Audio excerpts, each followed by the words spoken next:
মঞ্জু ভাই, আমি প্রশ্ন করতেছিলাম ম্যান্ডেট নিয়ে, এখন সবচেয়ে বেশি কথা হচ্ছে ম্যান্ডেট নিয়ে। আমি বলতে চাইতেছি এবি পার্টির আসলে অবস্থানটা কি। আমরা ব্যারিস্টার ফুয়াদ, আমি খুব আগ্রহ নিয়ে ব্যারিস্টার ফুয়াদকে শুনতেছিলাম যে উনি বলতেছেন যে ম্যান্ডেট নিয়ে উনি যা বললেন, যাই হোক আমি ওইটা উনি নাই, উনার নিয়ে আমি কথা বলতে চাই না। এই ম্যান্ডেটে আপনার কথাটা কি সেটা আমি একটু শুনতে চাই। আমি কিন্তু সরল বাংলা ভাষায় বুঝি, যদিও আমি ল গ্রাজুয়েট না, কিন্তু আমাকে বড় বড় লয়াররাও শিখাইছেন যে আমি যেটা বুঝি না এর বাইরে আইন নাই, কিন্তু আইন আমারও বুঝতে হবে, আইন আমারও বুঝতে হবে। ধন্যবাদ। সুতরাং আপনি আমার ম্যান্ডেটটা ধন্যবাদ। বুঝাতে হবে, ম্যান্ডেটটা কোথা থেকে পাওয়া গেল, সংবিধানের কি, সংবিধান না সংবিধানের বাইরে, সেটা কি আসলে জিনিসটা কি? আমি আপনার প্রশ্নের জবাব দিব, তবে ডক্টর জাহেদের একটা জিনিসে সব কথাগুলোকে আমি খুব মানে মনে করি যে যথেষ্ট যুক্তিপূর্ণ কথা বলেছেন, কিন্তু একটা শব্দ আমার কানে লেগেছে, সেটা আমি একটু শেয়ার করি।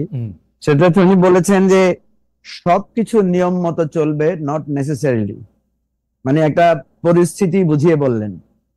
এটা খুবই ভালো। এটা এটা ডক্ট্রিন অফ নেসেসিটির মানে মূল নির্যাসটা হচ্ছে এরকমই, যে এখন কোনো নিয়মই ফেলা যাচ্ছে না, ফলে জরুরি ভিত্তিতে যেটাকে উনি মানে নট নেসেসারিলি বলছেন, এটা কেন ইউনূসের জন্য, প্রফেসর ইউনূসের জন্য সেটা উনি ফিল করছেন না কেন? উনি কিন্তু প্রফেসর ইউনূসের এইটা ঠিক হয় না, ওইটা ঠিক হয় না, এটা ঠিক হয় না তুলছেন, কিন্তু যখনই আপনি সেনাবাহিনী প্রধানের বিষয়টা তুললেন, তখন কিন্তু উনি বলছেন সবকিছু ঠিক মতো চলবে, এটা নট নেসেসারিলি।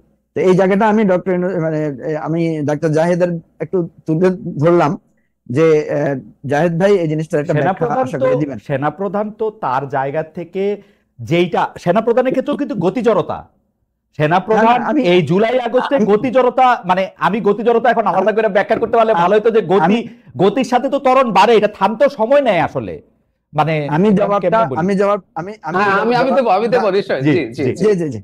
আমি এখন আপনার ম্যান্ডেটের জায়গায় আসি। প্রথম কথা হচ্ছে যে কথাটা আপনি বলেছেন যে আমাদের পার্টির পজিশন কি, এই কথাটা 3 দিন আগে ডাক্তার জাহেদ আমার সাথে এটা নিয়ে অনেক কথা বলেছেন, ওনার সাথে আমি খোলামেলায় বিষয়টা নিয়ে শেয়ার করেছি। প্রথম কথা হচ্ছে আমাদের পার্টির পজিশনটা হচ্ছে আমরা একটা সমঝোতামূলক মধ্যপন্থা আমরা গ্রহণ করেছি।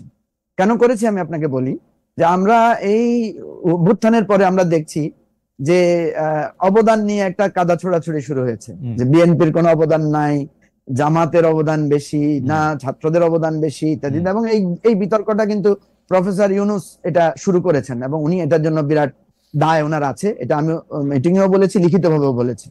এখন কথা হচ্ছে এই বিতর্কটা অবসানের জন্যই আমরা একটা মধ্যপন্থা নিয়েছি।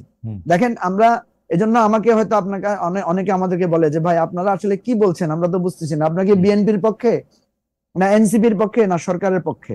আমরা বলছি ভাই এখনকার সিচুয়েশন এমন হয় নাই যে আমরা কারো পক্ষে নিয়ে একটা জায়গায় দাঁড়িয়ে আরেকজনকে অপমানিত করব। আপনি একটু আগে বলেছেন যে কিছুদিন আগে ডাক্তার জাহেদ খুব পপুলার ছিল, এখন উনি খুব ক্রিটিসিজমের শিকার। এটাই হচ্ছে আমাদের বাংলাদেশের রাজনীতির একটা সমস্যা, যে আজকে আপনি আমার পক্ষে আছেন তো আমি আপনাকে খুব পছন্দ করি, কালকে কোনো একটা কথা আমার বিপক্ষে গিয়েছে তো আমি আপনাকে একেবারে আমি লেট মি কারেক্ট মাইসেলফ, আমি কিন্তু জাহেদ ক্রিটিসিজমের শিকার সেটা আমার কোনো প্রশ্ন না, মানে সেইটা আমার কোনো কনসার্নের বিষয় না। আমি জাহেদকে বলতেছিলাম, জাহেদ আগে যথেষ্ট ভারসাম্য রেখে, মানে যাদের বিপক্ষেও উনি বলতেছেন সেই পক্ষেও উনি কিছু যুক্তি উনি শুনতেন, দিতেনও। এখন তাকে দেখতেছি যে উনি ঘোষণা দিয়ে, উনি এই যে খোলাখুলি ভাবে বলতেছেন না, এই খোলাখুলি ভাবে বলাটা উনি ব্যবহার করতেছেন গত 2-3 সপ্তাহ ধরে, যে আমি খোলাখুলি ভাবে পক্ষ নিচ্ছি। এইটা কেন, এটা ছিল আমার প্রশ্ন। কে তাকে ক্রিটিসাইজ করলো, অনেকে তাকে প্রশ্ন করলো কিনা, ওটা আমার কনসার্ন ছিল না। ঠিক আছে, অসুবিধা নেই। আমি এবার আসি ম্যান্ডেটের জায়গায়। জি, ম্যান্ডেটের জায়গায় অন্তর্বর্তী সরকার প্রধানের প্রেস সেক্রেটারি যেটা বলেছেন, আমাদের সব কাজের ম্যান্ডেট আছে। আমি কিন্তু এটা পাবলিকলি এটা ক্রিটিক করেছি যে এইভাবে ওনার কথা বলাটা শোভনীয় হয় নাই। প্রশ্ন হচ্ছে যে এই সরকারের আসলে কি আমরা কোনো ম্যান্ডেট ঠিক করেছি? দেখেন, প্রফেসর ইউনূসের এই সরকারের অনেকগুলো মানে ফান্ডামেন্টাল উইকনেস আছে। তার মধ্যে একটা উইকনেস হচ্ছে উনি শুরুতেই এই আলোচনাটা করতে পারতেন যে আমার সময়সীমা কতটুকু, আমার ম্যান্ডেট কি, আমি কি কি কাজ করব। এই যে আজকে আমরা বলছি বিচার, সংস্কার, নির্বাচন, এই আলোচনাগুলো তো এত ডিটেইল হতে পারতো ওনার সাথে। আমি কি একটু আপনারা মানে জ্ঞানীগুণী লোকের মধ্যে বেশি কথা বলে ফেলেছি, কিন্তু সরকার আমাদেরকে জিজ্ঞেস করে নাই, ডক্টর ইউনূস আমাদেরকে জিজ্ঞেস করে না আমার ম্যান্ডেটটা আছে কিনা। ডক্টর ইউনূস আসার আগেই এই সরকারের ম্যান্ডেটটা কি সেটা জিজ্ঞাসা করা হয়েছে এপিলেট ডিভিশনকে, প্রধান বিচারপতির নেতৃত্বে। এপিলেট ডিভিশন ওনাকে বলে দিচ্ছেন যে আমাকে তোমরা নির্বাহী কাজগুলি কইরা যাও, যেহেতু প্রধানমন্ত্রী পালিয়ে গেছে। স্পষ্ট বাংলা ভাষায় আমি এটা বললাম। এখন নির্বাহী কাজ বলতে কি, এখন এটা ব্যাখ্যা আপনি এটা কনস্টিটিউশন ল বাংলাদেশ মাহমুদুল ইসলামের বই পড়তে পারেন অথবা আমার কাছে শুনতে পারেন। নির্বাহী কাজ হচ্ছে ডেলি অফিস করবেন, পরে দিকে নির্বাচনটাতে চলে যাবেন, দ্যাটস ইট, যদি আপনি এটা মনে করেন। আচ্ছা, হ্যাঁ ঠিক আছে। এখন আসেন তাহলে, ডক্টর ইউনূস কিন্তু অনেকগুলো মামলা প্রত্যাহার করেছেন, অনেককে জেল থেকে মুক্তের ব্যবস্থা করেছেন, উনি বেগম খালেদা জিয়ার চিকিৎসার ব্যবস্থায় উনি ভূমিকা রেখেছেন, উনি রাজনৈতিক দলগুলোর যাদের যে সমস্যা ছিল নিবন্ধন টিবন্ধন ইত্যাদি বিষয়ে অনেক স্পিড আপ করেছেন, অনেক ডিসিশন। তারপরে আপনি যদি দেখেন যে অনেক বৈষম্যের শিকার অফিসারদের নানা বিষয়গুলো করেছেন। এখন এই জায়গাগুলোর কিন্তু কেউ আমরা ওনার ম্যান্ডেটের প্রশ্ন তুলি নাই। হ্যাঁ, আমি তুলছি, হ্যাঁ আপনি তুলছেন, এই জন্যই বলছি যে আপনি তুলেছেন সত্য, কিন্তু আমরা তুলি না। যেটা আমার পক্ষে গেছে সেটাকে আমি ওয়েলকাম করেছি, মানে আমি আমাকে সহ সমালোচনাটা করছি। যেটা আমার মানে বিপক্ষে গেছে সেটাকে আমরা প্রশ্নবিদ্ধ করেছি। ঠিক তেমনি ভাবে ডক্টর ইউনূস একই কাজটা করেছেন। উনি যখন 15 আগস্টের ছুটি বাতিল করেছেন তখন উনি আমাদের সাথে পরামর্শ করেছেন, আমাদেরকে ডেকেছেন, কিন্তু উনি আপনার বন্দরের বিষয়ে একটা মেজর ডিসিশন নিতে চাচ্ছেন, উনি আমাদের সাথে কনসাল্ট করেন নাই, আমাদেরকে ডাকার প্রয়োজন বোধ করেন নাই। তো এই জায়গাটায় আমি লম্বা কথা বলার তো আপনার এখানে সুযোগ নাই।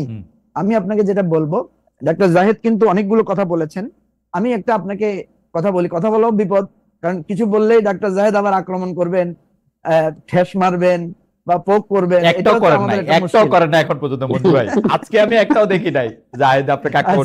আচ্ছা বলেন। আমি অ্যাডভান্স রেজিস্ট্যান্স নিচ্ছি। আচ্ছা ঠিক আছে, দেন আমি আপনাদেরকে কিছু কথা বলি। জি, প্রথম কথা হচ্ছে, আমি যেটা দেখতে পাচ্ছি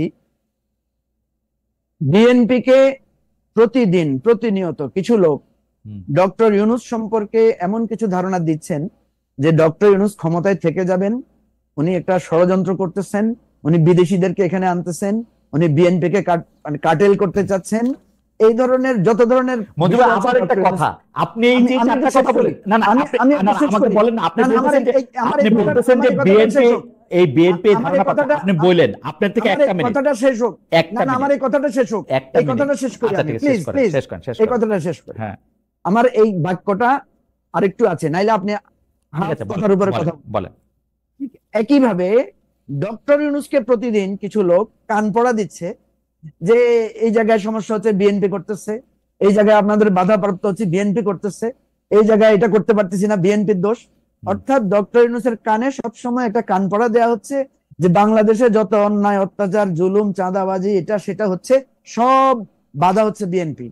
ঠিক অনুরূপ ভাবে ডক্টর ইউনূসকে বোঝানো হচ্ছে, বিএনপি কে বোঝানো হচ্ছে। এবার প্রশ্নটা করি, আপনি যেটাকে বললেন যে বিএনপির কান পড়া দেওয়া হচ্ছে, এর মধ্যে কোনটা অসত্য আপনি আমারে দেখায় দেন।